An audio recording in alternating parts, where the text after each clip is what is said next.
Hello there and welcome to my video. This is 90 Day Fiancé Happily Ever After. So the first couple I would like to talk about is Jasmine and Gino. They had the most airtime this episode, and it leaves off with them at a campground where we were the last time, and they retire to the tent where Jasmine starts sucking on Gino's toes. I mean, when I saw this, I thought I was going to gag. It was not my thing. I could see how it's some people's things, I guess, but ew from me. So the next morning, Jasmine shows Gino a calendar of her ovulation. She's trying to explain to him that women can only produce an egg one time a month, and it's not like you could get pregnant any day of the week. Gino is a little confused, but he's trying to follow along. And that's when she goes on to tell him that she had a very hard time conceiving her children, especially her last child. And she was very worried that it would affect their relationship since it affected the relationship with her ex. Gino tells Jasmine that everything's going to be okay. He's really trying to reassure her. She goes to a park when they get back from the campground to talk to her mom and her sister on the phone. And it come to find out her mom is not doing too well. She has to do a bunch of tests. They think she might have cancer, and obviously this devastates Jasmine. Jasmine's sister thinks that Jasmine made a huge mistake by going to the US to be with Gino because she has to leave her children behind. And then we go to an immigration office where we find out more info on that. Come to find out, when Gino was doing all the immigration work for Jasmine's papers, he did it all himself and did not hire a lawyer. He didn't put her children on the application. And because he didn't do this, we learn from the immigration lawyer that it's going to take up to 2 years before they can even come into the country. And obviously, this devastates Jasmine, and she just does not know what to do. Obviously, she wants to hire the services of the immigration lawyer, but Gino says they don't have the money and they're on a tight budget and they have to save. So we'll see how that all goes. Emily and Kobe and their family is still flying to Cameroon to see Kobe's family. When I say their family, I mean Emily's parents and their two children. They arrive in the airport and then they realize that there's staff there to help them with their luggage, unlike in the United States where they have to purchase a trolley and put all their luggage on that. They go outside and they meet Kobe's best friend, and everyone is so happy. They're excited.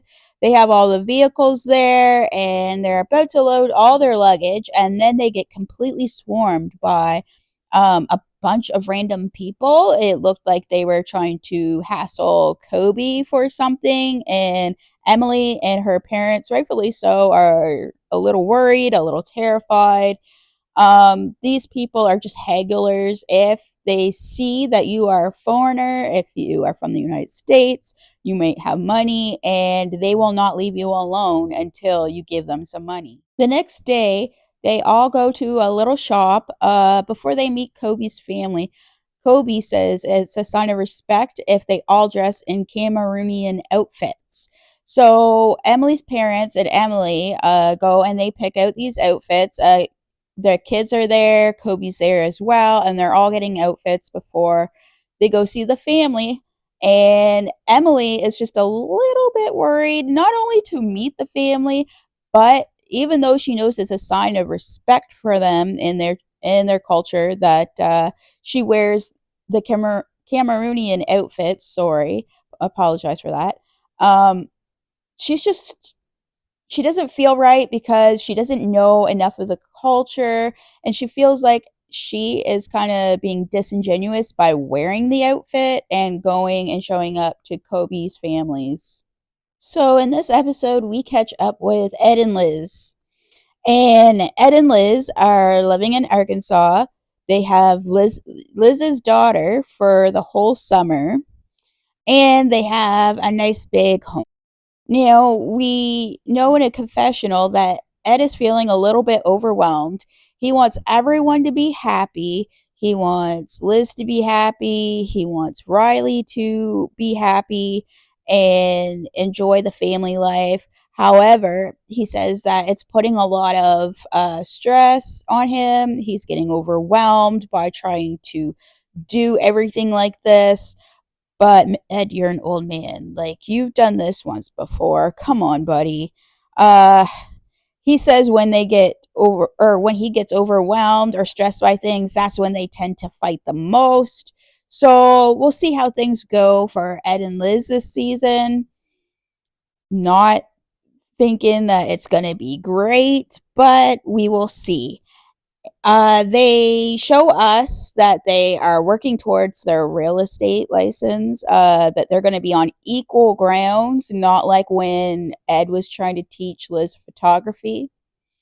Uh, and that's about it for Ed and Liz. They didn't really show us too much. It was just a little bit of an introduction, and I'm sure we're going to get into more of their story as the episodes go by. Sophie and Rob is up next. Sophie is in a cab, and she says that she's really happy, or I guess not happy, more or less glad that Rob wants to work things out. Although she doesn't know if it's going to work anymore.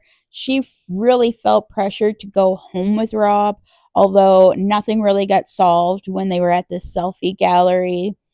It shows Rob in his vehicle, and he looks like he got an upgraded vehicle. Like, it looks nice compared to what he was driving out in LA. And anyways, it shows him in his vehicle, and he's just pretty much saying like how this is all not right. Sophie's his wife. She should be home with him, and they should be figuring things out together. Sophie meets up with her mom at a bookstore, and her mom asks about what had happened at the selfie gallery when she met up with Rob. Sophie tells her that things did not go well, but she's planning to meet up with him again, but at the house, to talk things over and to try to work it out again. Claire is not too hopeful about this. She doesn't see it going anywheres. She says that she had a substance abuse addiction while Sophie was growing up. And even Sophie tells us that she's watched her mom overdose.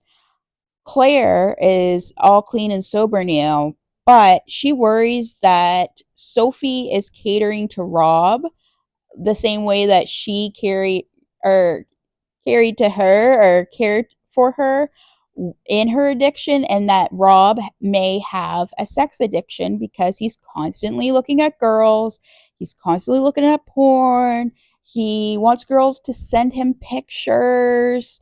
Claire could be right about this, but Sophie does not see this at all. Then we catch up with Nicole and Mahmoud, and it leaves off with them at the airport. Mahmoud comes off the airplane. Nicole's all excited. She runs up to him. She hugs and kisses him all over. He keeps saying he's tired, but I think he's extremely very uncomfortable with the PDA since this is not what they do in Egypt. And she has to tell him like, hey, you got to use the crosswalk, you can't just cross anywheres. Hey, you got to wear your seatbelt, like if the police pull us over you could get ticketed. I'm just not sure that Mahmoud read up on any of the customs of the United States, but I mean, like I said, we'll continue to watch and see how this all plays out with both Nicole and Mahmoud. um they get to her apartment. He does a little tour himself. He doesn't really like some of the things she has in her apartment that she never really thought, too much of it. And as North Americans, we probably wouldn't think too much of it if we were just, single adults living alone. She has a mannequin because she does a lot of fashion and making her own clothing. and the mannequin has no clothes on it. And he pretty much laughed and he's like, "Oh, this is weird. Like, why does it not have any clothes?" And he sees a picture of a woman that Nicole had painted in art school who was naked and had a huge down there bush. Yeah, Mahmoud did not like that either. He thought it was very weird and why would you have this on the wall? Ashley and Manuel. Where we left off with them, they were coming home from the festival. They were at the festival and now they're coming home. And on the car ride home, Ashley says she's going to get to the bottom of the whole kid situation with Manuel. Ashley thinks there's always excuses as to why Manuel will not introduce or let her talk to the kids that often. Manuel explains in a confessional that it was very, very hard on the kids. I think he said the kids were like 12 and 14. So they're older kids, and it would be extremely hard on them to have their dad just up and leave for the United States, and they don't know when they're going to see him again or anything like that. So it would be extremely difficult on his kids, and he's just trying to make them happy. He explains how this situation is very delicate, how he's trying to balance Ashley and the kids, and maybe they're just not ready for Ashley to step in right yet, but maybe he's the one in the middle trying to mediate and trying to make sure that everybody gets along because I'm pretty sure Manuel just wants to have one happy, big, blended family. Ashley, in my opinion, needs to have a little bit of patience. I mean, I can understand, and maybe she doesn't fully understand the whole magnitude of the situation, but this is where Manuel has to come in and he has to really sit her down and talk and explain these things because the kids are having a very hard time with it. So they argue the whole way home. Ashley's questioning everything, and Manuel just wants to keep their lives private just for now. And I'm sure he doesn't want their lives since, they're having such a hard time to be blasted all over national television as well for the world to see. And that was it for the episode of 90 Day Fiancé Happily Ever After, Season 8, Episode 2. I'd like to know what you guys think in the comments below. Who's your favorite couple so far, and who do you like the most? What are you thinking of the season so far? Like, comment, share, subscribe, and I'll catch you in a new video. See ya!